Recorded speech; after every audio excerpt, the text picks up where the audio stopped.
lovely good morning to you, the Camnet TV viewer. This is the breakfast show on Camnet TV, where we discuss a lot of important factors happening in our country. I know this particular week, oh thank God, it is coming to an end. It has been full of drama and activities on the patriotic front, and quite a number of activities that have happened this week, and some of which we will be discussing in our program this morning. But before I preempt myself with a lot of talking, I'm going to just look at what the doctors have for us on the health corner, so that we can dive into our conversation afterwards. So I am your host this morning, Prudence Chota, and I look forward to having a wonderful interaction with you, the viewer.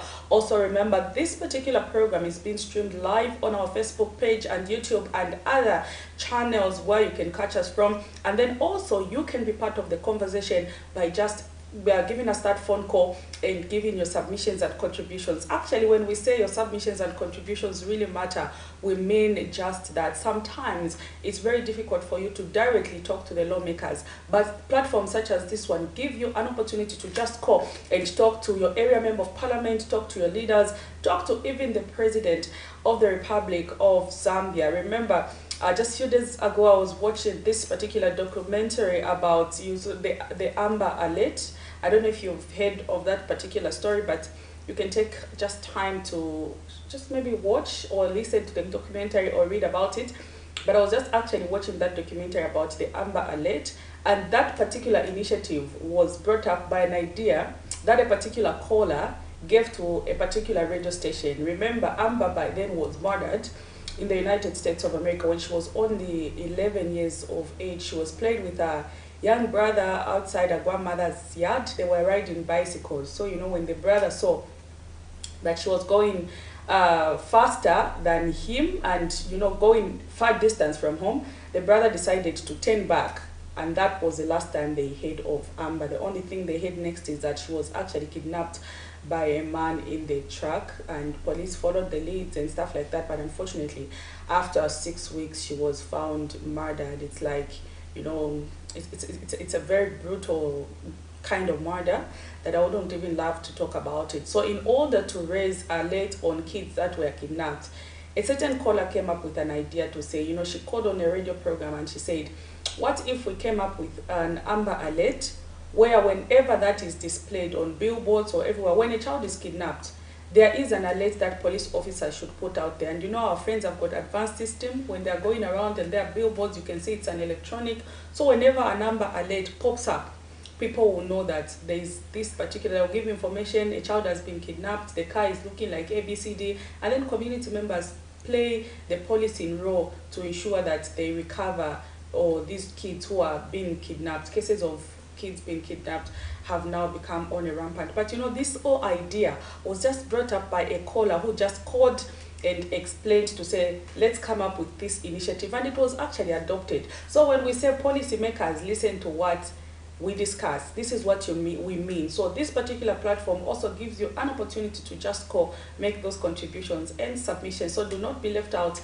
This is a platform for you. But let's go into the health corner just to see what the doctors have for us this morning.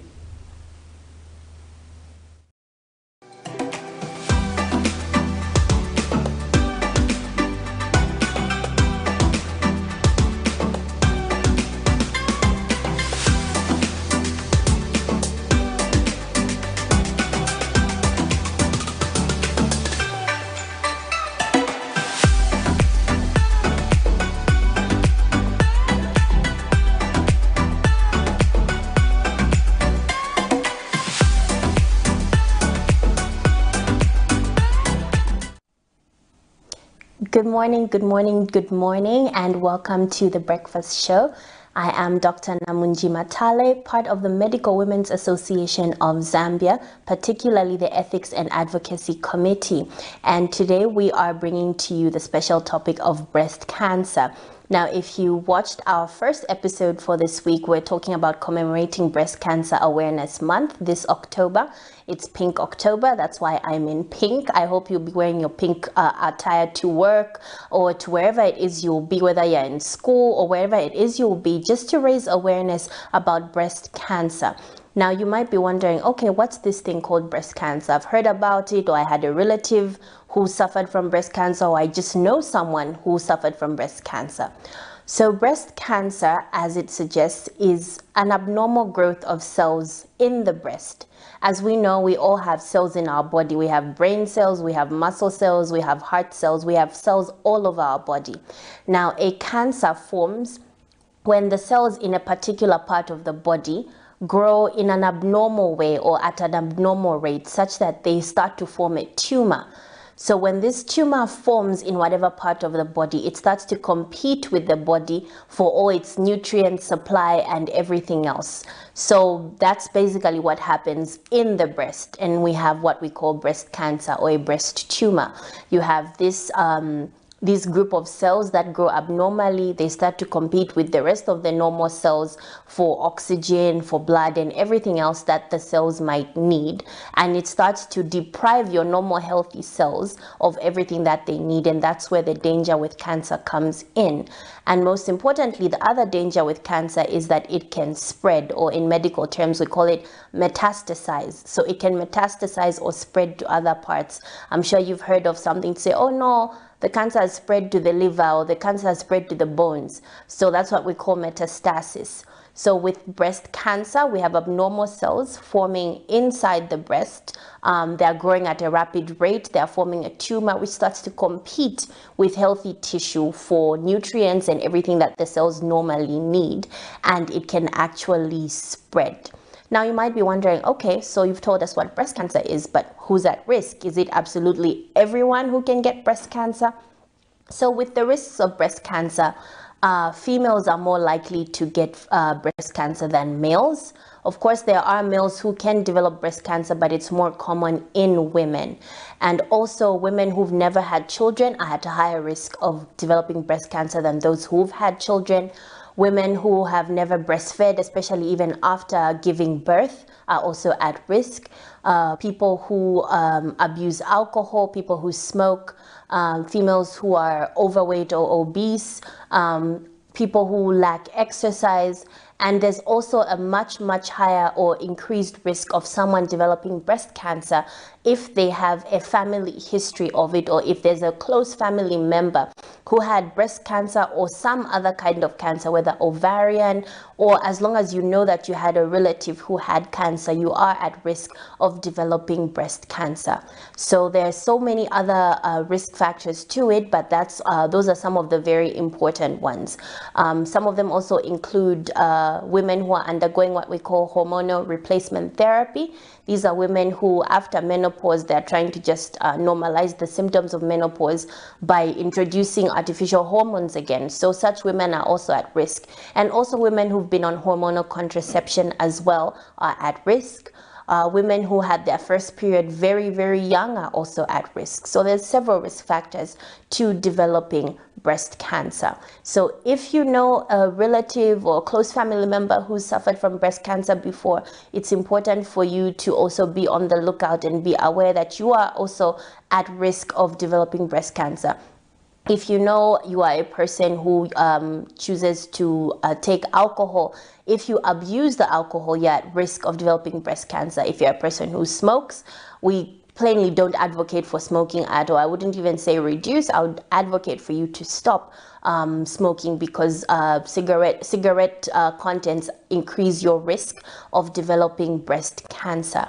So on our next episode, we'll be talking about screening and self-examination for breast cancer. But for today, we just wanted you to know what the cancer is exactly, the fact that it can spread, the fact that it is treatable when it's caught early, and also some of the risk factors that we've highlighted. So we hope tomorrow morning you'll be able to catch us to learn about how to self-examine and more about screening for breast cancer, especially if you identify with any of the risk factors that we've mentioned and many others. Hoping to see you tomorrow morning.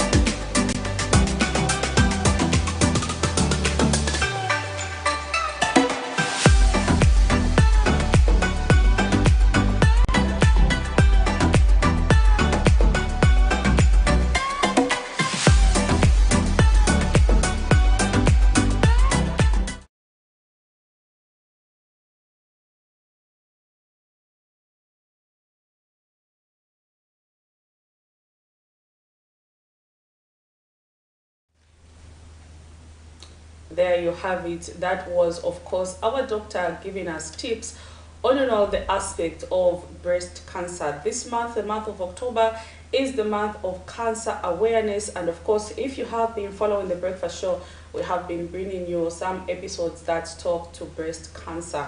Remember, this particular incident has claimed the life of most of our women in the country, while others, by God's grace, of course, they have been able to survive the trauma of experiencing breast cancer. So that particular incident can affect any one of us. It doesn't mean we are excluded. We are all victims. It's only that for others, it manifests faster and quicker than others. And of course, sometimes, the mechanism is different. We have others of our colleagues who've got a weaker immune system and stuff like that. So we are all victims, and let's support our colleagues who have experienced cancer or who have suffered from cancer. So thank you so much, doctor, for that tip, and we look forward to learning more from the tips that our health practitioners give us. Remember, these are not diagnosis, but it is just a tip on how you can go about your daily life with some of the illnesses that we face in life. So now, even about now, we are going to look into our money market to see how is it that our local currency is performing against other major convertibles. I know Kwacha over the past few days, I think yesterday, I was actually following the trend, and what we were seeing was not pleasing. So let's see how the money market is performing this morning. Also, there is a positive sentiment. Yesterday, the Minister of Finance did make an announcement that they have reached a debt restructuring deal for the Eurobonds that were due 2022, 2024, and 2027. We are just going to talk a little bit about that. But before I can preempt myself, let us see what the money market has this morning. There you have it. That is the money market for today, the 27th of October 2023, as at 07:19 hours. The Zambian kwacha against the Great British Pound, they are buying at 26 kwacha 28 ingwe and selling at 26 kwacha 8 ingwe. The Zambian kwacha against the euro, they are buying at 22 kwacha 88 ingwe and selling at 23 kwacha 34 ingwe. The Zambian kwacha against the South African rand, our neighbor here, is buying at 1 kwacha 14 ingwe and selling at 1 kwacha 16 ingwe. The Zambian kwacha against the United States dollar, buying at 21 kwacha 68 ingwe and selling at 22 kwacha 11 ingwe. So that is the money market for this morning. If you are planning to order your goods from South Africa, that's what you should expect. If you're planning to order, those gadgets, I know most of the gadgets come from outside and they're quoted in dollar. That is what you should expect, because that is our money market for this morning. Not quite impressive. I don't know what is happening in Zambia, but we wish our government and other stakeholders all the best, even as they deliberate on these matters. But remember also, I have mentioned something to do with Zambia reaching, debt restructuring with our bondholders. And I can just look at that particular story that made headline in our news yesterday. So from the statement that was monitored by Camnet TV, that was released by the Secretary to the Treasury, Mr. Felix Nkulukusa, Zambia reached debt agreement on government bond with a waiver of around 700 million United States dollars.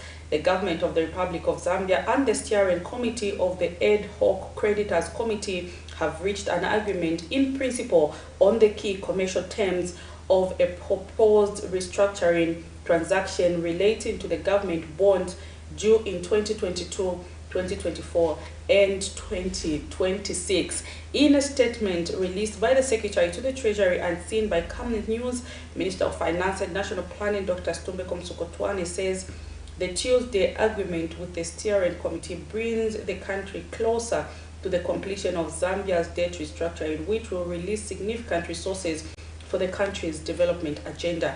Dr. Msokotwane says the agreement to restructure the Eurobond provides essential debt relief, including permanently waiving around 700 million United States dollars in claims and offering approximately 2.5 billion United States dollars in cash flow relief through reduced debt servicing payment during the IMF program period. The minister says Zambia believes the agreement adheres to the comparable treatment principle and extends the foundation laid by the Memorandum of Understanding agreed with the official creditors. It says the agreement paves the way for similar restructuring agreement with other private creditors. But just in case you're wondering, but journalists, you've read too much. What are you trying to talk about here? Let me just give you just a bit of a tip away from all this reading. So, you know that most of people at the moment have been so skeptical in investing in a country that defaulted on paying their debt. Also, we are seeing government bond and securities having low subscription. Why? Because people have been skeptical investing in a country that has so much debt, and then you can't pay your debts. We've defaulted, meaning we are failing to pay our debt, became unsustainable. So most of the people are still holding on to see how is this debt restructuring issue going to go about. Remember, some months ago, government announced that they had reached an agreement with the bilateral creditors. So that is just one group of people that we owe money, but we also have private creditors. That include the Eurobond holders. When we talk about Eurobond, remember in 2011, was it 2011, 2012, when Mr. Sata came into power, we did get a Eurobond out there, which was supposed to mature in 2022. That was last year, of which it matured, but we couldn't pay. So a Eurobond is money that you borrow over a particular period of time. Others are 10 years, 15 years, and stuff like that. Then after some time, we went again and got another Eurobond that is supposed to mature in 2024, that's next year, and another one that is supposed to mature in 2027. But because we are unable to pay our debt, in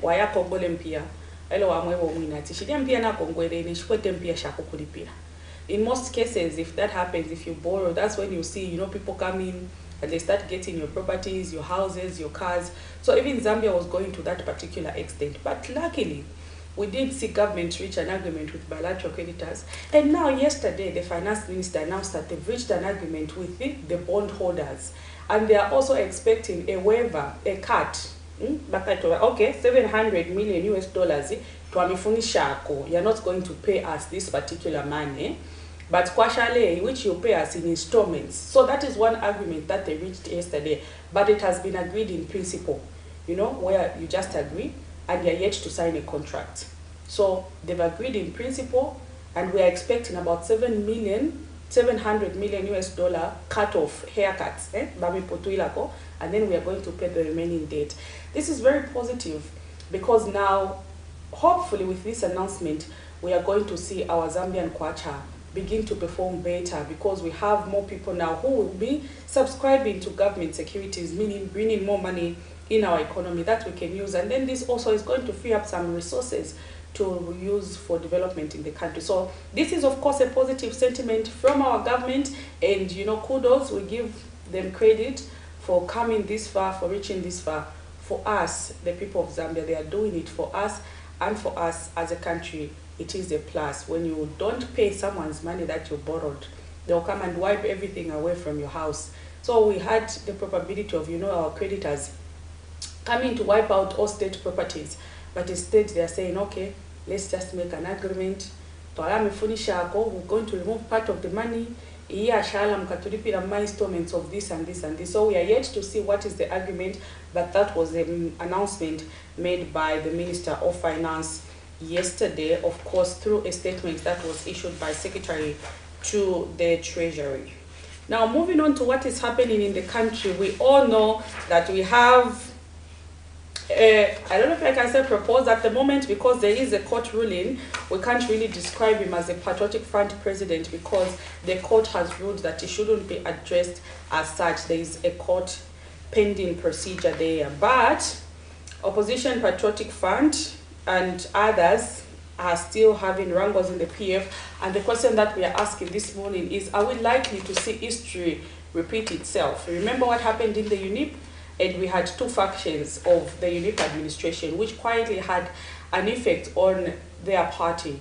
This also happened in the MMD. Remember, there was the Nakachinda faction, and there was the other one led by Dr. Nevas Mumba. And we are seeing the same happening in the Patriotic Front. So is history repeating itself in these particular incidences? You too can be part of the conversation and let us know what generally you think about these wrangles in the Patriotic Front. Are they self-inflicted?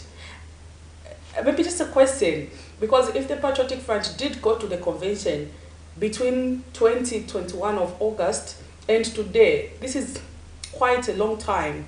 So is the delay by the Patriotic Front to go for the convention the reason why we have these wrangles? Are these inter-wrangles self-inflicted? But remember, the Patriotic Front is also blaming the United Party for National Development for sponsoring the wrangle in their political party. So in this particular incident, who is to blame? Is it the Patriotic Front themselves? If I thought they had gone to a convention, do you think all this confusion could be happening? Or is it true that indeed the UPND is what is sponsoring the wrangles in the Patriotic Front? That judgment and others, we will leave it to others to judge, but you can be part of the conversation. But this morning, the second Deputy Speaker of the National Assembly, Attractor Chisangano, has reserved ruling in a matter in which Patriotic Front Member of Parliament for Matero constituency has been expelled by the party.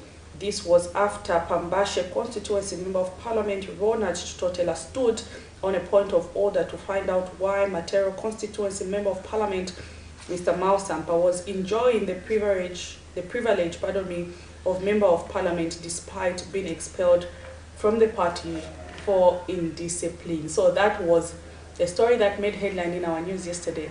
And let's just look at it. Thursday, 26th of October 2023, the Mao Sampa and the Patriotic Front saga was in the legislative arm of government.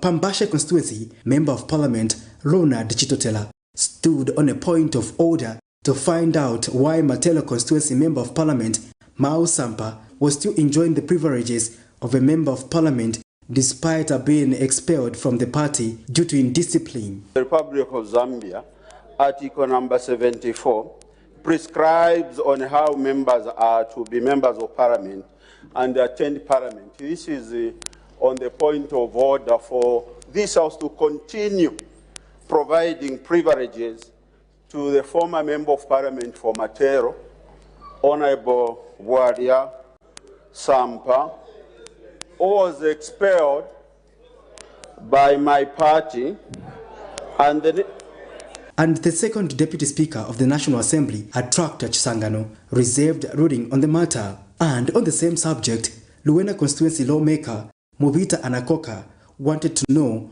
why the appointment of Robert Chavinga by Mao Sampa as leader of the opposition in the House to replace Brian Mundubile was not upheld.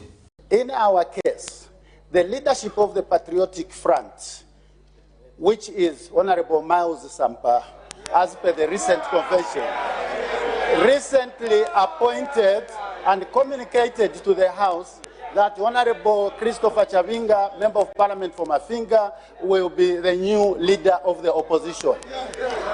Are the members, Madam Speaker, on your left, in order to disregard the guidance from their president and continue to allow Honorable Mundubire to operate and act as a leader of the opposition when the guidance from the leadership of their party is very clear? I seek your serious ruling, Madam Speaker. And the Speaker reserved ruling on the matter to pave way to ongoing court cases. My guide to the House would be that this matter is still in court. Why can't we wait for the ruling from the court and then see what happens? For now, it's very difficult to comment on this matter. It's actually in court. So we cannot proceed with this point of order. Patrick Soko, Camnet News.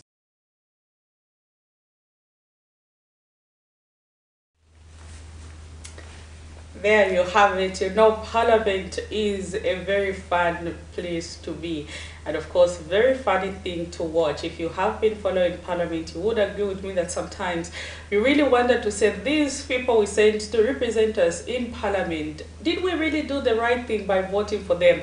But of course, they are our lawmakers and they are there to serve us as a country. So that was what was happening yesterday. We did see Mr. Ronald Chitotela there giving a point of order of why Mr. Mao Sampa has continued to enjoy the privileges despite being expelled from the party. On the other hand, we did see, someone from the ruling government questioning why the opposition leader Brian Mondubile is still acting as leader of the opposition in parliament when he was expelled by Mr. Mao Sampa. That led to the Deputy Speaker of the National Assembly, setting a day for the ruling on whether Mr. Sampa should continue being in parliament or not. So the question we are asking this morning is the conflict in the Patriotic Front, are they self-inflicted, or is it that the UPND is indeed sponsoring the wrangles in the in the PF? And also the question we should be asking is, if the Patriotic Front had gone to the convention between when they left office to today, would we have been seeing these wrangles in the Patriotic Front? I know quite a number of you watching us there. Mr. Lloyd Chola, I have seen your comment saying, yes, ifisabo utanda efyo uka lobolola. This exactly is what is happening. So he's saying the seed that you sow is what you will reap. You can't, sow maize seed and you expect to cultivate groundnuts. Takwaba. It's what you sow is what you will reap. So the Patriotic Front, of course, is sowing and they are reaping from what they had sowed. So Gibson there, Simwaka says PF is gone. That is another comment coming from Gibson. And then Mr. Lloyd Chola there also, you said good morning. Mr. Kingsley Machila there saying good morning Prudence, how are you doing, madam? Keep up, God's blessing you all the time and your family. We are together this morning from Mazabuka, sweetest town in Southern Province. Thank you for those blessings, sir. Mr. Mochila, this morning we appreciate them. David Impondo saying by UPND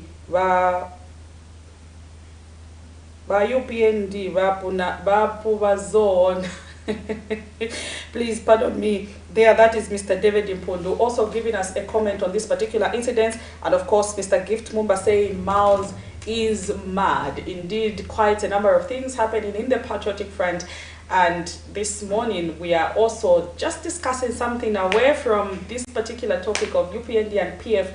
We know that government now is at the verge of registering over 2,600 small-scale miners who were fined with different charges last month. They have been given a warning. I'm told by this week they were given a warning, and of course there are some pending deregistration from the government. So what is your comment on this particular incident, and how do you think it's going to affect the country? Because these are small-scale miners who one way or the other are contributing to the development of this country and the people they employ. But if government decides to take them out of the market, what are we going to expect in the mining sector? Is government also doing this in order to pave way for, for their members to also own mines? Maybe you can be asking, if government says we are going to deregister you or this particular group, does it mean they are doing this in order to equally create, opportunities for their members? If you are a cadre, definitely you need to be paid, but we're not saying that's the case. But before I preempt myself also, we are going to zoom into this story that made headline, where the Patriotic Front yesterday warned the media not to entertain Mr. Sampa due to the court order that was there. So at the meeting yesterday, the Patriotic Front did hold, they did warn to say anything that is going to, anyone who is going to be quoting Mr. Sampa as a PF president will risk facing lawsuit. So let's zoom into that headline that we had yesterday in our news as we allow my guest this morning to just settle in. Zambia's major opposition political party, the Patriotic Front, has been entangled in intra-party wrangles with Mao Sampa at the center of what many have described as a political circus, as he shocked the nation with a convention that was devoid of other aspirants, senior party officials, and a questionable criteria on the selection of delegates and accreditation of independent monitors. Despite a court injunction restraining Mr. Sampa from parading himself as PF president, he has continued making party decisions such as the demotion of leader of opposition in the House, Brian Mondubile, whom he replaced with suspended Mafinga constituency member of parliament, Robert Chavinga. On Thursday, 26th of October 2023, the PF held a press conference where various senior members of the party and members of parliament denounced the leadership of Mr. Sampa. We are friendly to the media. We don't want to bring sanctions to the media. We don't want you to be party to contempt proceedings. We have obtained court orders that restrains Mr. Mao Sampa from calling himself as PF member or PF leader. You, the media, are obliged to obey what the courts have stated.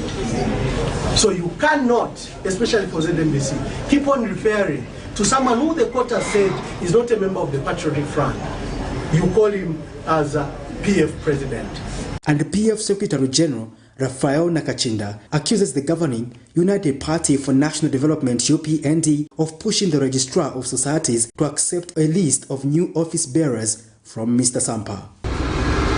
But you want to sacrifice an innocent lady in the chief registrar by instructing her to do things that are illegal. And we want to advise the registrar, demand from these people written instructions. Vekupera mabebo instruction yo baka kushapa mbilibili. And Mr. Nakachinda has implored the judiciary to be above board in handling the succession dispute case. Timely warning.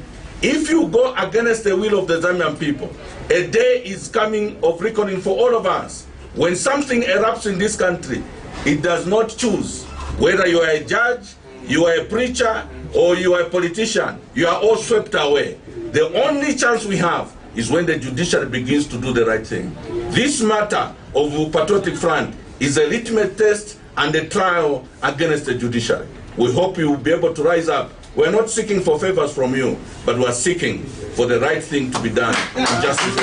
But the UPND has rubbished the claims of sponsoring confusion in PF. You can never use our president to your confusion which you are having in your own party. You have forgotten your history in 2015. Go back in 2015 what confusions you had. You never mentioned my president. Now the same thing is repeating itself. Why should UPND come in to us? You are a non-starter to us. And never you think that PF, you make a name, a history again in this Zambia. Nothing. Zambians will never give you that chance again. And also titira matika. However, Zambian political history is not short of literature of the sad ending of political parties that took the court route to resolve party affairs. Patrick Soko, Camnet News.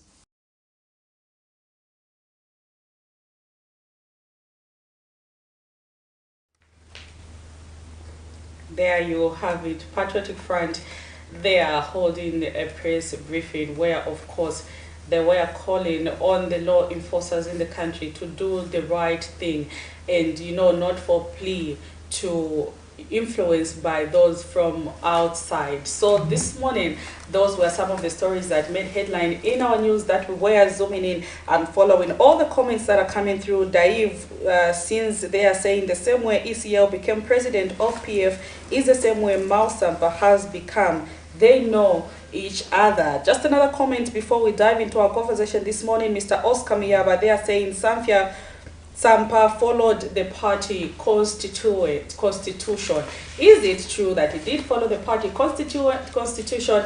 It is up to you, the public, to judge if indeed he has. Another comment there coming from Mr. Gift Mumba saying, how can he get people from Matero to compete with him? He needs to go for a check-up. So according to him, it was the people from Matero who compete with Mr. Sampa when they were electing their new leader, and not the way the constituency stipulates, where it says you have to have people who should file in their nominations and then the rest of the group votes. Mr. Oscar, they are saying, let PF keep their fight within the party. They have no right to start giving orders even to the media. That is Mr. Oscar Miyoba there saying, the PF, deal with your own issue. Please stop dragging the media into this particular mess. Following from the Copper Belt, Mr. Victor Kalesha there. Thank you so much. And of course, my last comment this morning, I know quite a number of comments. I can't continue to read everything, but we have to dive into the conversation. The PF are just confusing themselves, and how do they even expect to compete with UPND if they are fighting each other? This is not good. The UPND has nothing to do with the confusion in the PF. Let them also remember what they did for Sampa in 2021 and 2015. Let not the government be involved. That is Mr. Mahank Monks. That particular name, quite interesting there, but quite a number of you giving us a perspective on your take in the wrangles that is in the Patriotic Front Party. The question that we're asking is, who is to blame for those wrangles? Remember, PF has not gone to a convention 2 years and some months since they were kicked out of office in 2021. If the Patriotic Front had really gone to a convention, do you think this particular confusion could have emerged? Are we seeing history repeat itself? What lessons can we learn from the past and now? Even the UPND, one day when you become in the opposition, let's learn from some of the past mistakes that we have made as a country. Political opposition parties are very healthy for any democratic space, and we know that at the moment the Patriotic Front was still the biggest opposition political party, but with these particular wrangles now happening in their party, was going to be giving checks and balances to the now administration. So political parties, opposition political parties are held for any government, but with this we now have a question mark on what the future for the Patriotic Front is. But diving into today's conversation, we have government under the Ministry of Mines and Minerals Development that last month did fine over 2,400 small-scale miners for different offenses. And now the ministry says if they do not pay their funds, they risk being deregistered. That is according to the Ministry of, to the Ministry of Mines. So this morning, to help me discuss that, I am joined by the Federation of Small-Scale Miners Association of Zambia President, Pastor Joseph Mwansa, who is in studio with me this morning. Pastor, good morning. Good morning, Prudence. Thank you. Thank you so much that we can have you on set to discuss this particular important topic. Thank you so much. Just maybe a brief background for those who are just joining us. This is actually not the first time that I'm holding Pastor Mwansa on set to discuss this particular incident. When the ministry released, those names of mines that have been affected, and they told them that they are supposed to pay fines, some of them are paying 90,000 kwacha, others are paying 270,000 kwacha for different offenses. According to the ministry, they did not do what they were supposed to do. They were not remitting their annual returns. They were not remitting their annual reports, not annual returns, annual reports. Others were not doing what was stipulated in their contract, and so they were fined between 90,000 kwacha and 270,000 kwacha. And now the ministry is saying if they don't pay, they risk being deregistered. Remember earlier I did ask a question to say this, pending deregistration. So what happens? Does it mean maybe government has other people in mind who they wish to give these mines, or they're just trying to be transparent as the process is? So Pastor Mwansa joining me in studio this morning and discussing this particular one. I'm just going to allow you just to give me a bit of background of where we are coming from and where your members are coming from to reach this particular extent where now government issued funds against your members. Of course, we agree that the government has issued such, penalties on our members because of non-compliance, which our members has not been doing. But what we think is that what came into our mind as Federation of Small-Scale Miners is that before you give the penalties, according to the law, I may be corrected if I go wrong, you are supposed first to notify the members you call the members, our members who happen to be minors, they were supposed to call them, notify them, tell them the mistake that they have done or they have made. Then it's from there, if they don't comply, that's when you bring those penalties. But instead, the government opted to give them penalty, penalties, like death penalties. I put it in that way. Even Federation were not called. We were not even informed that this is what is happening. They could have first called us, sit down with us, explain the faults that we have, and it's from there that we would have engaged our members and help them to rectify the mistake and work on the mistake and do things right. That's what we thought. But the government did not go in that way. What they did is just to give us death penalty, which I feel it's against the law when I look at the Act 2015. I think you remember Mr. Mango when he was here, on the same city, he said when the members, they had fought, like the penalties that they gave the members of our federation, who happened to be the members of all different small-scale miners. Mr. Mango, the director, said, what we do is that we call them first. When they come, we speak to them after helping them to see the mistakes. And then later on, we allow them to go and rectify the mistake and correct the mistake and do things in a right way. If they don't, that's when I will give them penalties. So in this particular incident, have you as a federation engaged government to just air out your grievances? Have you engaged them? And how has been your negotiations going so far? Yeah, we have engaged the government, I think, twice now. When they gave us the penalties, we went to see the minister. We had a very fruitful discussion with the minister. And the minister advised us what to do. Then we met even, I think, the director of mines, Mr. Chewe.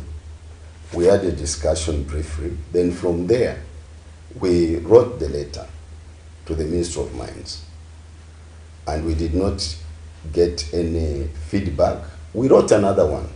So I would like to say that we have engaged ourselves with the Minister of Mines or the government through the Minister of Mines. We have written 2 letters. Up to now, we are still waiting.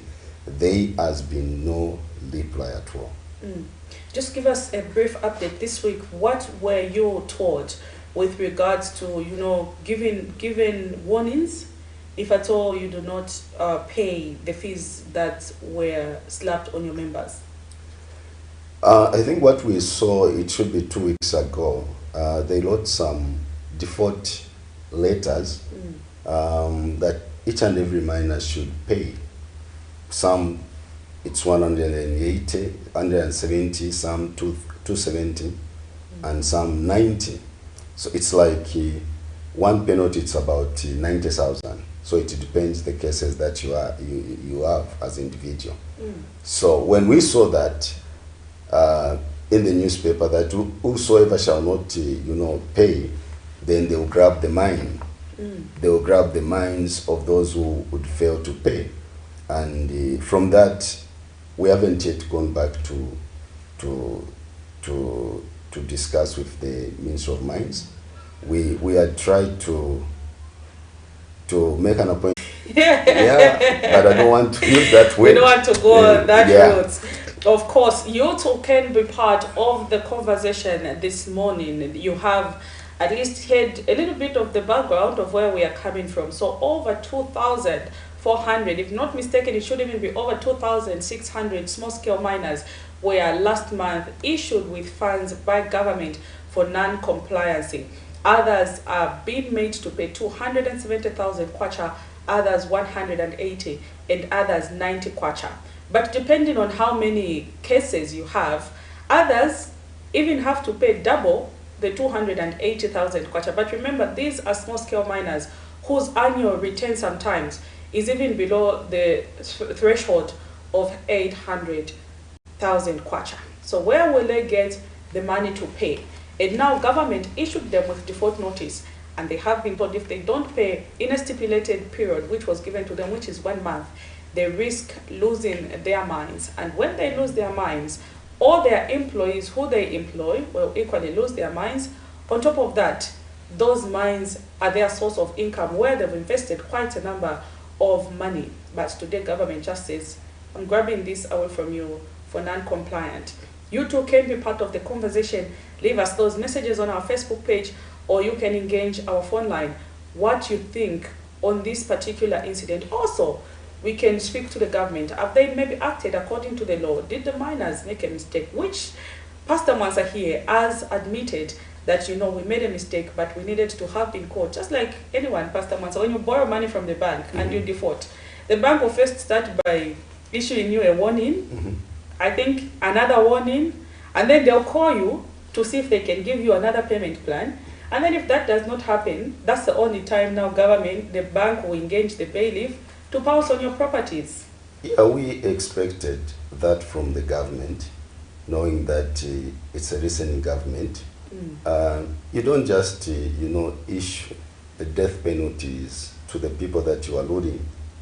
These people, some of them, they have different challenges. Some of them, they don't even know that those, the law that they were penalized with, it is in the, behind the license. Some of them, they don't even lead. Some of them, they are in remote places whereby if they were to communicate, it's quite difficult. So there are many difficulties that miners faces, and there are many reasons why men did not even comply. Some of them, they don't even know. Like me, I'm one of those. We didn't know that we are supposed to do that. But of course, they say ignorance has no defense. Of course, we agree that we had fought, but the right way that the government should have used is to call all the members and notify them with a notice letter. Explain to them, if you don't do this, this is what will follow. They did not even engage the Federation of Small-Scale Miners, even to call us and sit down with them. They didn't do that. And I feel that even them, they violated the law. According to the law, they were supposed to call us. You don't just go direct and issue the penalties before you notify the person who's at fault. I may be corrected if I'm wrong, but I went through the papers. I saw that this is the right way that they should have followed, which they didn't follow. Now, when you are in government, you are the government of the people. In our Bemba, we say, "Ubutungurushi bantu, kwabula bantu, tabuli butungurushi." So you have to also follow the law as you want your members or the people of Zambia to follow the law. But on this one, I feel the government through the Ministry of Mines, they did not follow the law. They should have started with notification, which they didn't do. Let's talk about the impact. If it is true that government goes ahead and deregisters these mines that will fail to comply and pay these particular funds that have been slapped on them, what impact do you think this will have on the ones who own these mines and on the families that they employ? Honestly, they'll be affected. These are the people who have invested in their mines vastly. They have invested their money, their time, and they were expecting to live from what they have invested. Now, if you just grab the mines from them, definitely they will be affected. Their families will be affected. Individuals who are connected to them, they will be affected. The workers will be affected. Even the government, they will be affected eventually, because when they grab the mines, they will give to people who are new in this industry. Some of them, they will not even use the mines. Some of them, they will begin to look for whom they can sell. Some of them, they are not even miners. So eventually the government will be affected. It's like you take something from an experienced person and you give you take something from experienced person and you give something to an experienced person. For this inexperienced person to begin to understand how to which will be the loss to the government. I would have loved to say, I would love to see the situation where the government say, okay, we have seen that you have made mistakes. Since most of the people in this industry, they are experienced people, we will give you a grace period to correct these mistakes. Because these people have minds. They're experienced people. They know their problems. They know where they are coming from. They know where they are. They know what has been going on in their industry for them to arrive where they are. And they know how they have struggled. So it's easy for them to rectify the problem and to begin to work on the problem and to finish the problem that has occurred and move forward, which eventually, if the government were to do what is right, they'll benefit from these people that they want to grab the mines from. Because these are experienced people. I can mention few mines for Mary Lubemba. Mary Lubemba, she has been an exporter for a long time. And the government have been benefiting. But she's at fault on this area. There are people like Argentina in Emerald Mine. These are people who have experience, who have been trying, who have been making their mines, you know, to be active. They have done everything to make our mind, to keep their minds active. Now, if you grab these mines, so you are going, it's like going back. We are not, it's like you want to go back instead of moving forward. We are building, remember, we are building the nation. We are building our country economically. We need to engage a lot of people in order for us to move forward and to make our country great. You've talked about the aspect of grace period. How much time have you asked government to give you, or how much time are you asking for in which your members can be able to pay these particular funds? Again, I will take you back. Before they gave us a penalty or default penalty, they were supposed to engage us, sit down with us, notify the problem that they have seen according to the law. Then it's from there that they should have given us a grace period. But the government didn't do that. Do you think if you're given a grace period, your members will be able to pay, considering that for others, the money that is involved is quite huge? We've got, if you add 270 for those who've been slapped with us, you observe also at the same time that they have to pay the other fund, which is 90, which is going to about 360,000 kwacha. This is quite a huge amount of money. So, do you think if you're given a grace period, people will be able to pay? Or maybe should we be talking about the aspect of waivers? How much waivers would you ask from the government? So in that particular incident, I've asked you, if you're given grace period, will your members be able to pay?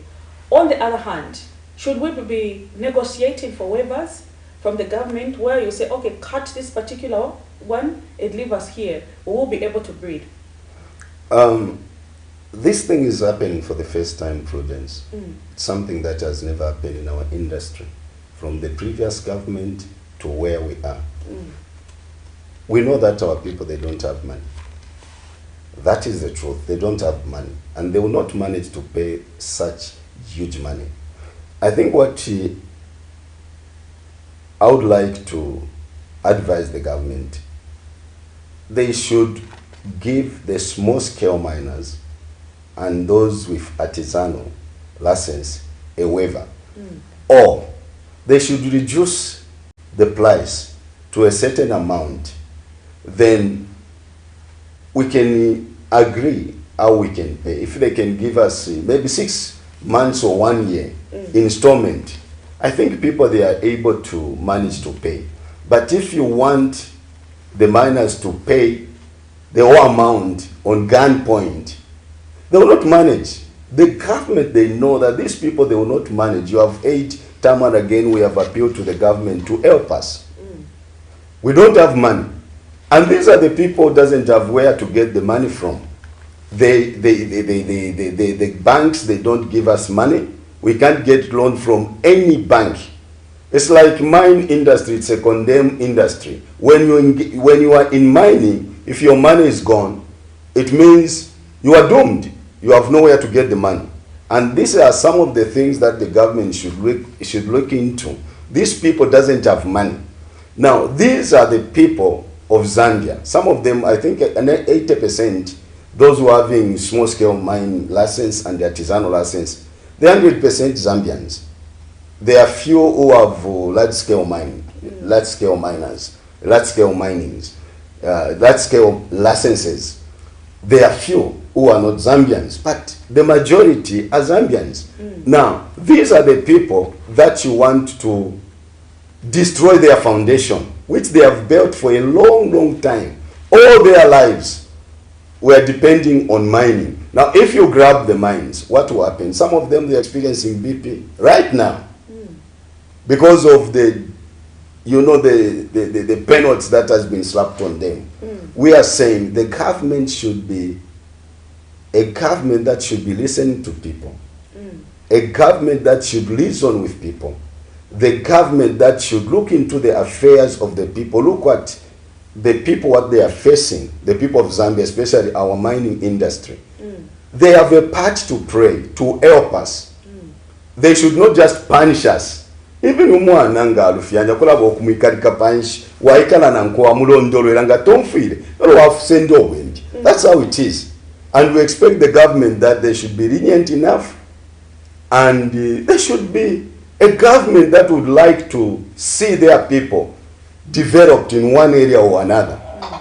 And that's what we're expecting from our new Dawn government. Mr. Mas, let me just hold you. I pick up this call. Hello, good morning. Hello? Sir, good morning.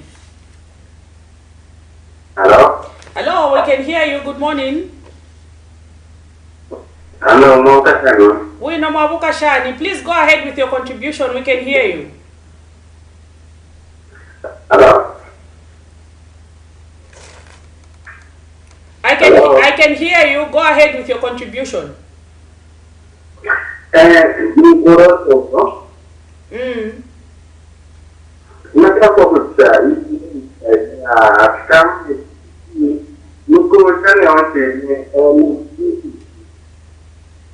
Your line is pretty bad. I can't get you. Yeah.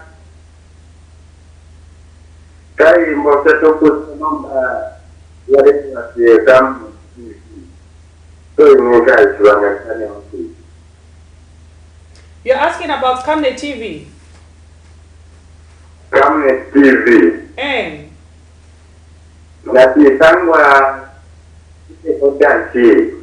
Okay, all right.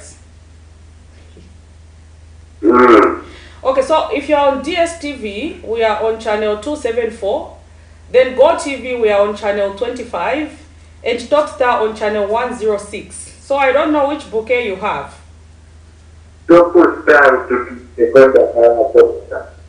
Where are you based?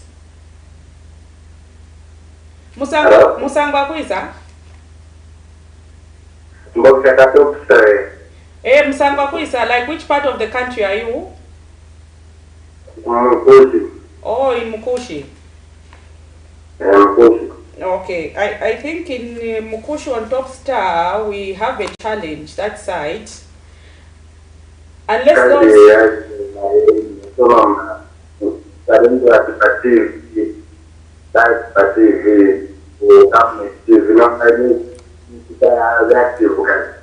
okay, we hear you. Okay, thank you so much for that comment and contribution. On Top Star, unfortunately, we have a challenge in other parts of the country. I think we've got quite a number of people who complain that they are unable to access us on Top Star. But I think those in Lusaka, they are able to find us by 106. But outside the country, we have a challenge. So it's either you follow us on our Facebook page or maybe you get a Go TV. But on Go TV, we are on channel 25 and we are in all the parts of the country.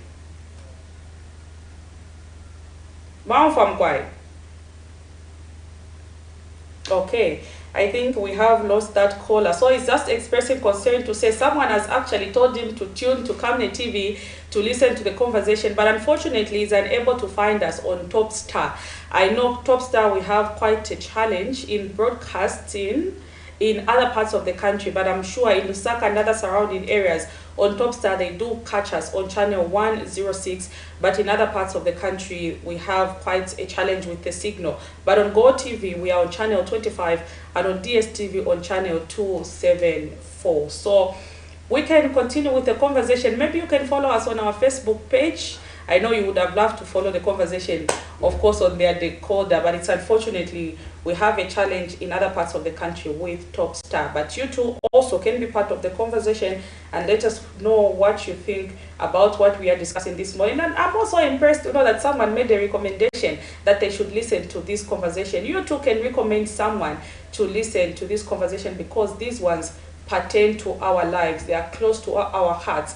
In case you're just tuning in and you're wondering what we are discussing, so government issued funds to over 2,400 small-scale miners, and they've been also issued, with default notice, and they risk being deregistered. When we mean deregistered, we mean they risk losing their mines. Those mines will be gotten away from them and will be given to other people. Remember, majority of these who've been affected are small-scale artisanal miners who are Zambians. You heard me, Zambians, but now they risk losing those mines. Maybe just to get a comment there, I've seen Mr. Victor Kalesha who's saying government is now slapping a death penalty on their own small-scale miners, which is not supported. He adds to say, we had hope in the government, but now we are being choked to the level of throwing on citizens in a den of lions and keeping non-Zambians in safe cages. You too can be part of the conversation. Let us know what you think through our phone line, and also you can leave us a message on our Facebook page. Moving on, Pastor Mwansa, to what we were discussing. You were talking about waivers that you think government should give your members and the payment plan that will make it possible for them to pay. Yeah, you see, we are building our nation economically. You know where we are and you know the way things are right now. When you are building the nation, you need more engagement from different people. When you look at small-scale miners, these are people who can contribute to the treasure of our nation. These are the people whom you can make big businessmen. Today they are small-scale miners. Tomorrow they can become large-scale miners. And those who are having artisanal, you can build them from artisanal to small-scale miners. Now, how do you build these people? Is by looking into their affairs and the issues that affected, the issues that are affecting them. The government know exactly the things that we are facing, the difficulties that we are having now. Now, if you just punish them, grab the mines, give other people, you are not solving the problem. You are creating actually the problem. If you want to solve the problem, you call the people that you think they have a problem with you. You sit down, and it's from there you teach them how to do better. You know, it's good to have those that you can teach than those that you don't even know if you can teach them. Once they correct the mistake, the miners by then, after being corrected, they would have known that these are mistakes that we should avoid. It's from there that you move forward positively as a country. Now, looking at what has happened, there are two things that the government should do. Grabbing the mines from the miners, it means we are not moving forward. They are creating an atmosphere and a situation which will affect them negatively in future. They may think they are using power because, of course, they're in power, we know. They are using power to punish their people. But eventually, we should learn from the past. Eventually, it will affect them negatively. These are some of the things that they should learn to avoid. These are their people. These are Zambians. Grabbing the mine from them because of non-compliance, I think this is something that the government should avoid. We know that the miners, they have no power. We have the government of today. They can use whatever power they want to use on our people. But I can assure the government that in future, it will affect them negatively. But I understand that, I also know that the government that we have, it's a caring government. We have seen our President, His Excellency, has been a firm supporter of our sector.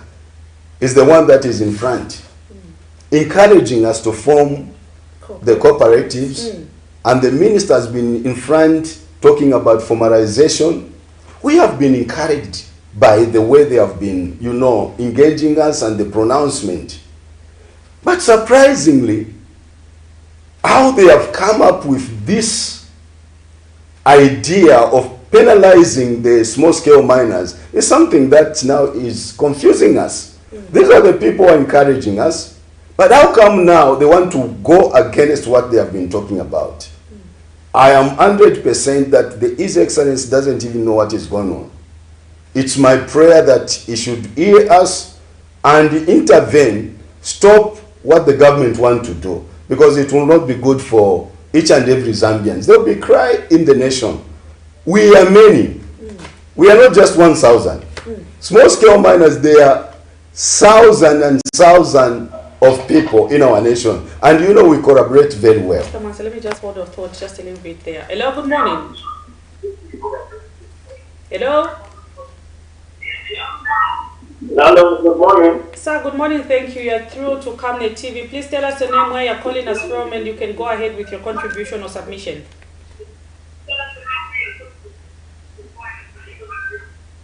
Yeah, my name is Mr. I'm calling from the State of Watch. I'm the president of the Association of Ghana. Yes, sir, Mr. Kalesha. Good to hear from you.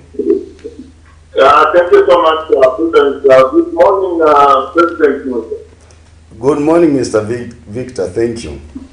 This is an area of very great concern to us as a small-scale miners.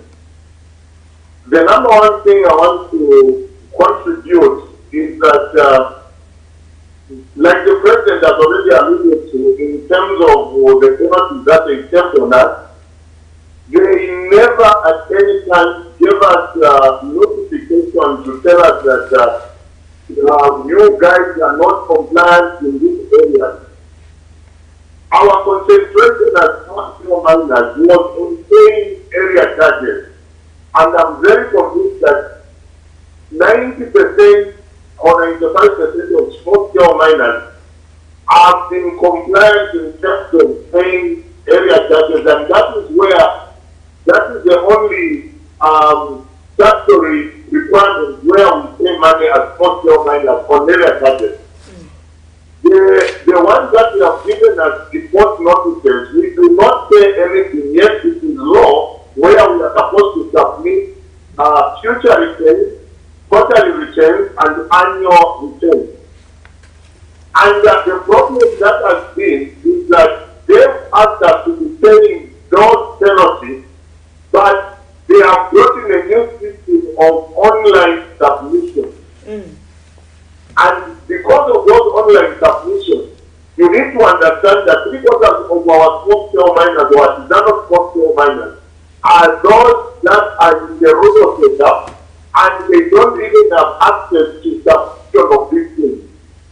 So when they gave us these default notices, the Federation for Small-Scale Miners, the Emerald Association of Zambia, the Women in Mining, and many other small miners that are affiliated to the Federation did an appeal on the 1st of August 2023, and it was received by the Permanent Secretary, the Minister of Mines, and the Director of Mines on the 4th of August.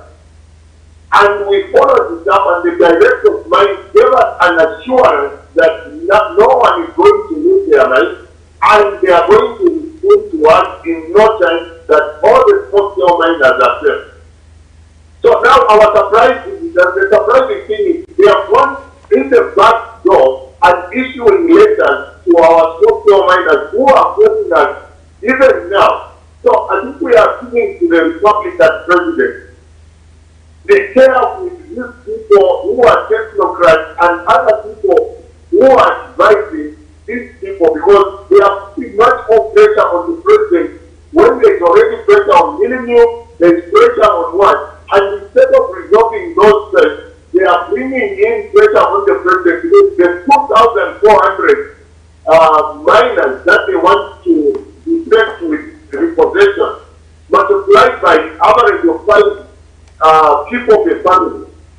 we are throwing all those people on the street or to die of depression. So we appeal to the president to create interest into this thing so that it is resolved amicably.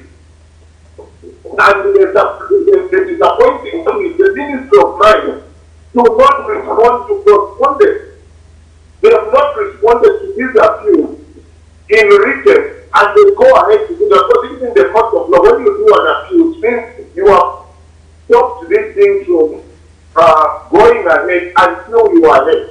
So we don't know what is the right to want, whether they want to give this money to the multinationals and throwing their people on the street, which will be very unfortunate. So through this program, we are appealing to the president and the Minister of Mines and Mineral Development to create interest. This is not a small issue. Dr. Kaunda, when he gave my ticket for a reason, and we have those reasons, he said he wants Zambia to be empowered. And the Republican president, the current one, is on record saying he wants this money to be in the hands of Zambians. So the first thing is engagement, other than looking at the outlet of wanting to repossess mines from your own Zambians. So to run as small miners, this is kind of a funeral that we are mourning to see people that are technocrats, that are entrusted to help the president, putting applying pressure on the president, because he's the only parent who can fight it. So the technocrats are seated in the offices, proud that they want to this mine, but the families in those villages in Kwanyama, in Mapatisia, in Urungazi, in Mikushi, in Manta, they are crying to us every day. And we are planning actually, all the regional associations will take a trip to Lusaka to come and see the president or the minister and cry out to them.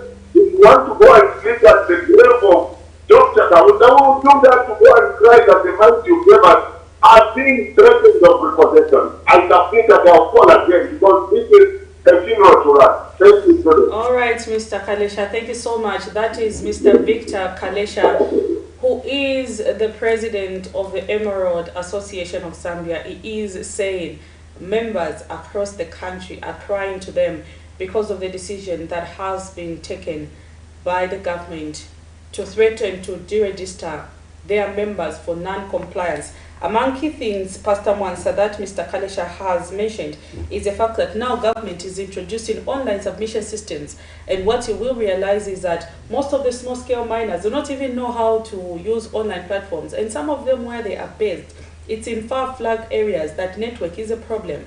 Then also he's spoken to the fact that the ministry has not been responding to the appeal. Even in the court of law, if you do make an appeal, you expect to hear a response from them, but for government it has been quiet. Before you know it, you have been issued with, you know, the default notice, and of course the fact that government will now step in to repossess the mines. And then also he has appealed to the President of the Republic of Zambia to intervene in this particular issue, including the Ministry of Mines, saying this is not the way things should be done. First, the miners should have been engaged, written to, given a period, agree, and then you can move in to take action if at all they do not follow what is stipulated. But maybe just also, we know Ministry of Mines has been arguing that most of these people who've been given mining licenses, their mines have not been functional. They've not been operating. And we need to sort out who those are so that those mines can be given to, you know, people who can begin to operate them. Do we have an incident where some of your members are featuring on the list of mines that have been inactive? And can that also be a reason why maybe government has stepped in and say, we are going to grab mines to those who are not going to pay, so that we see the mines that are functioning and the ones that are not functioning? The reason why some of the mines are not working as of now is because miners, they don't have money. They have invested their money and the money is gone. Before the government begin to tell the nation that there are some mines which have not been working, which they feel they should grab because these mines are non-functioning, would like to say this. They should first begin to ask Kajam, how many mines do they have which are not working? Why are they so much on their people? Here is a gem field. They have more than 6 mines, which are not working. Out of what they have, only is about 8%. They are using 8%. 92% is dormant. Before they come to us, they should begin with Kajam. Why is that Kajam, some of the mines are not working? Why are they so interested only in Zambia? These are their peoples, and some of them, they are connected to their blood. Why should they only stick to Zambians? What about Kajam? Luana, how many mines do they have which are not working? Before they penalize us again, you know, to those mines which are not working, they should begin with these big mines. How many big mines are working? They have huge chunks of lands which they are keeping dormant. And they are so much on Zambian, threatening Zambians, yet they know that Kajam, they have mines which are not working. They should first begin with Kajam before they come to our mines. Why are they so much on our mines? What about Kajam? They are not saying anything about Kajam. Is Kajam a big lion and Zambians are small leopard? That's the question that they should ask. We're asking that question. Why is it that you are scared to pin or to talk about Kajam? You are so much on our minds. Begin to talk about, they should begin to talk about Kajam before they come to our minds. Maybe they would argue to say, you know, Kajam is operating some of their mines and they are paying the taxes that they need to government and stuff like that. And I also know that as your members, you've raised concerns once over the issue of, you know, our own friends and investors who come to Zambia being given big chunks of land at the expense of your own people. Do you think this also has been a limiting factor to why some of the mines are not growing? I say this because if you see some of the lands that our friends occupy, they've got good minerals compared to some of these mines where you even have to have the right equipment to mine, such that if they were given to our own local people, it could be easy to mine, but land is just seated idle there. There are many dormant exploration licenses that are not working, that belongs to foreign investments or foreign investors. Their government, they have done nothing concerning those mines. And when their license expires, they do renew. For some reason, they know. These are some of the mines that they should begin to look, to go around and see if these mines are working. And most of exploration license or exploration license that are under foreign investors, these people, they don't even explore. What do? They get the license and they keep it, waiting for local ones to discover minerals. That's when they come and grab. And so this is my mine. This is my mine. If we want one day, we are appealing right now to the government. We want to go around the nation with the government, with the migration, customs, Federation of Small-Scale Miners, and police. We have to go around, go and see what this exploration license, which are holding our lands, are doing. This exploration, the private companies which have exploration license, they are doing nothing. They have license for speculation. They are not doing anything. And these are the mines that they should begin to grab or to repossess than our mines. Minerals Commission. We have heard government has come up with this proposal of coming up with a Minerals Commission that will monitor going forward how, you know, minerals are being handled in our country. Is there a provision for your members to be part of the Minerals Commission? In the first place, it's a good move by the government to come up with that idea. We give them credit for such great idea. I think we need the Mineral Commission. For transparency sake, I think we, as Federation, we feel some of our members, 1 or 2, should be part of that Mineral Commission for transparency sake. Because if they just bring people from outside, there will be some issues that will begin to rise. But we feel that maybe I should pick 1 or 2 people from Federation to be part and parcel of that Mineral Commission. It's a great idea, we support it, and we feel it's the right time that we should have that. Yeah, we support that idea. It's a great idea. It's a great idea. Yes. Indeed. Strategic minerals. Government has now declared all minerals in the country strategic. Do you think this is also going to pave way for your mines to get financing from outside of the country, or through investors who come in the country? Because I know most of the time when an investor comes in the country, they will look at which strategic minerals do you have. But now that government has declared almost all minerals strategic, do you think this will also be a way of attracting investment into your mines? And then also adding to that, small-scale miners, do you have provisions for partnering with other investors? I know government has been appealing to you and your members to say, you know, you need to partner with an investor in case you don't have resources, rather than you just saying we need help and financing and support. Look for a partner out there, partner with them, they come with resources, you come with the mine, you push together and you mine. Now that we have all minerals declared strategic, do you think this will pave way for miners, small-scale miners, find investment out there? I think the first thing that the government should do is to explain in details what do they mean by saying strategic. This has become a strategic minerals.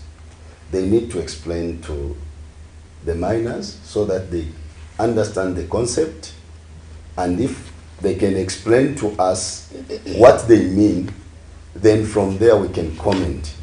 Yes, there is provision for any investor to come and partner with Zambia, with Zambians, and I think you have seen in the past that the His Excellency, when he went to China, there were a lot of MO which was signed, and I would like to believe that he might have even talked to some of investors in China to come and invest in the mining sector or mining industry. So there is a provision which allows partners from outside to come and partners with us. It allows investors, any investors from any different countries to come and partner with Zambians. That provision, it is there. It's up to miners to allow those investors to invest in their mines. But again, it depends what kind of investors that we allow. Some of investors, they are fake investors. Some of them, they are briefcase investors, and they are also real investors. But at the moment, we haven't seen much, you know, the flow of investors coming to Zambia. But very soon, we'll begin to see that, because the president is really informing other nations that there's something good happening in our nation. And with him being front and supporting our industry, I think very soon we'll begin to see a lot of positive things happening in our nation. Okay, I want to read something for you. Yesterday, the Ministry of Finance, I think you might have heard this, but I wanted a comment from your federation as we come to an end. So Zambia, Lotto Railway Lines, Corridor Development and Critical Minerals Memorandum of Understanding was signed. So they were doing, you know, this Lotto Corridor railway issue. And then at the same meeting in Brussels, they did sign an MOU on critical minerals. So let me just read what was on Critical Minerals Memorandum of Understanding. So during the signing of a Memorandum of Understanding on critical minerals in Brussels, Belgium, today, the following represented the parties of the MOU. We had the Giotto, we had Commissioner for International Partners, we had European Union, and Dr. Situmbeko Msokotwane on the part of Zambia. But what is interesting is that Dr. Msokotwane said the signing of the MOU will guide the Zambian government and the European Union in their quest to improve management of strategic and critical raw materials. This will enable Zambia to seize numerous opportunities from emerging developments such as green energy transactions, while the European Union will benefit from having a secure, sustainable raw material value chain. The MOU also widens the Zambia and EU cooperation in line with our mining reforms objective to be articulated in the comprehensive strategy on critical raw materials. Also, my interest is on the second paragraph. Going critical minerals will help to stimulate exploration, mining, and mineral processing, and result in mutually beneficial partnership that contribute to inclusive economic growth. So in Brussels yesterday, there were 2 MOUs that were signed, and the other one was on the aspect of, minerals, the critical minerals memorandum of understanding, where they signed with EU.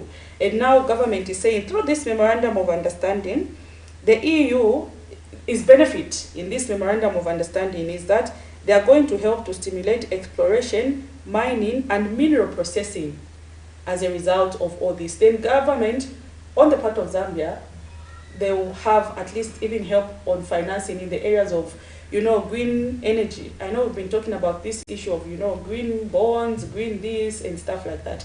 But this is just a highlight of what was happening yesterday in Brussels. So I would just like to get a comment from you with regards to this MOU that you think has been signed, and maybe can you call it a vehicle that is going to change the sector of Zambia in the area of mining?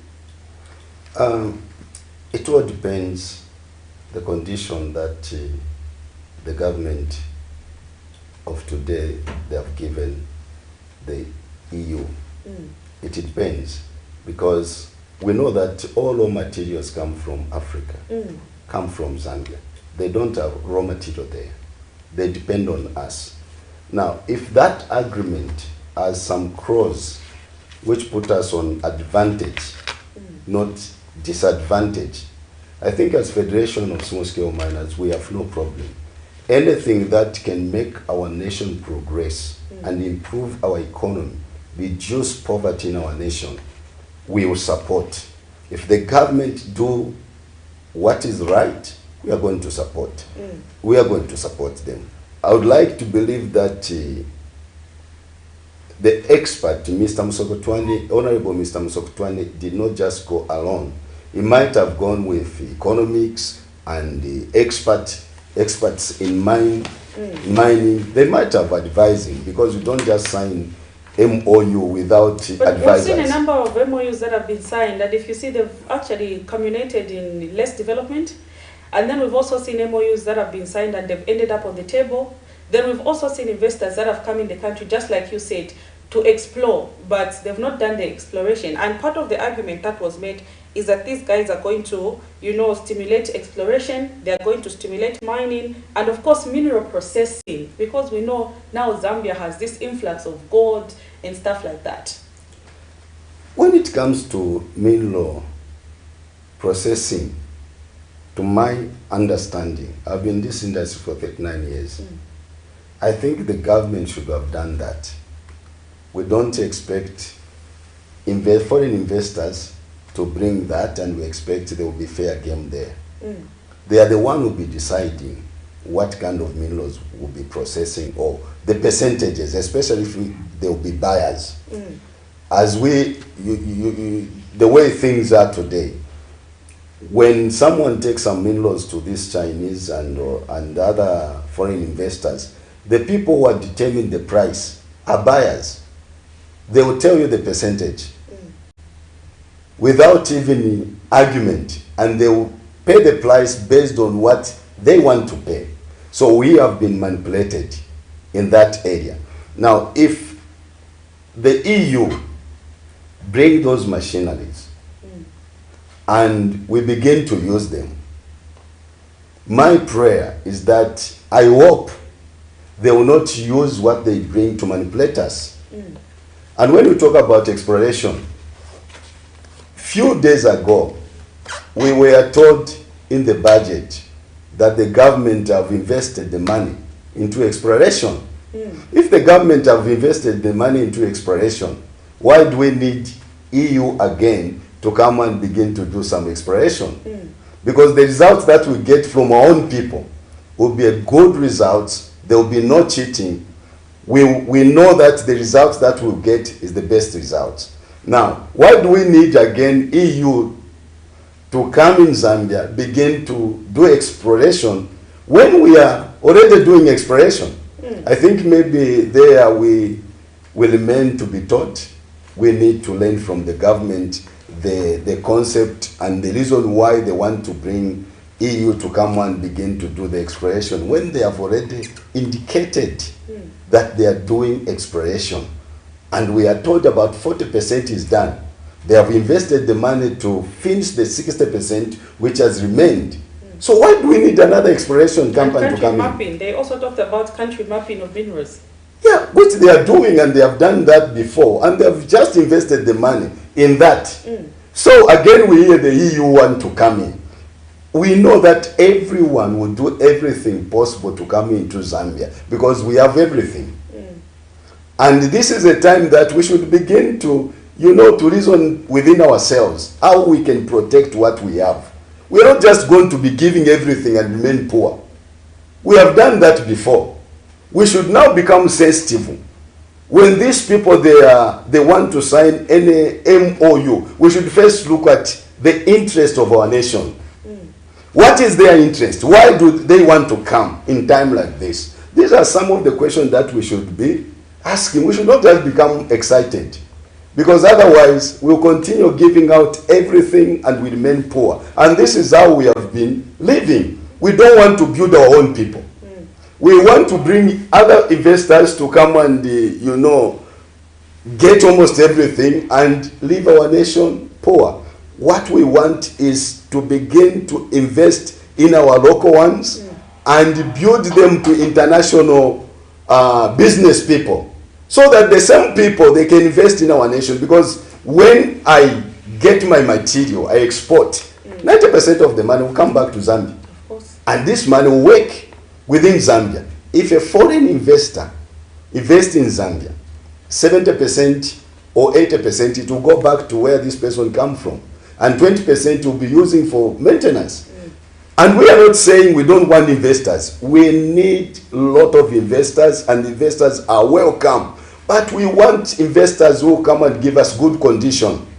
They should come and give us good condition. They should respect us. They should respect the government of today. They should respect the people of Zambia. There are many workers who are suffering, these so-called investors. Zambians are suffering. What are we doing?